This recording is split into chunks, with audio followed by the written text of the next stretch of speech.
Found charges in cases like this vary widely, and some parents never face legal punishment. Earlier this week, Round Rock police arrested 40-year-old Rebel Gough. Police records show officers believe she left her 4- and 5-year-old in a van while she went shopping.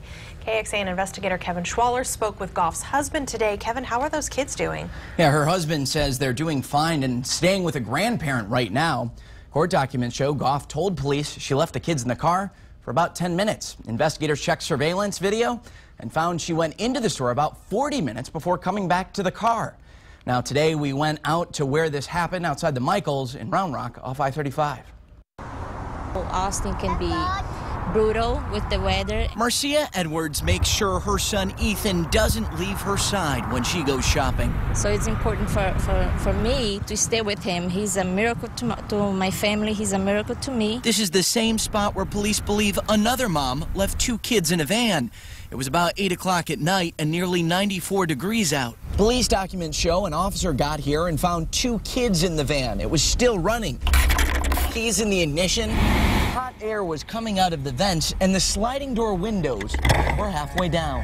What we have found is that there's really no rhyme or reason to whether a parent is charged or not and if they're convicted. Amber Rollins is director of the advocacy group Kids and Cars. The organization looked at cases where children died in hot cars.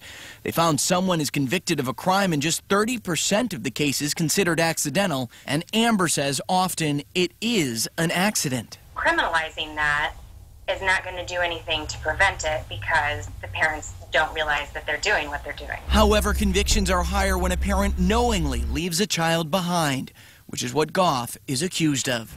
She wasn't home when we stopped by. At that time, she was still in jail. Now, I did speak with her husband. The family was still trying to figure out why she might have left those kids in the van. The husband said he'd pass along our contact information when he picks her up at the jail in Robert and Shannon. We have not heard back from the family yet. All right, Kevin, thank you very much. This is an important topic. So what do you do if you see a child or a pet in a hot car? Texas has a Good Samaritan law that protects people who try to help in an emergency. The key to that law is that you are acting in good faith. So police say if you think a child or a pet is stuck in a hot car and in immediate danger, you can likely break a window to help, but 911 should be called right away regardless. This past legislative session, the Good Samaritan law was also updated.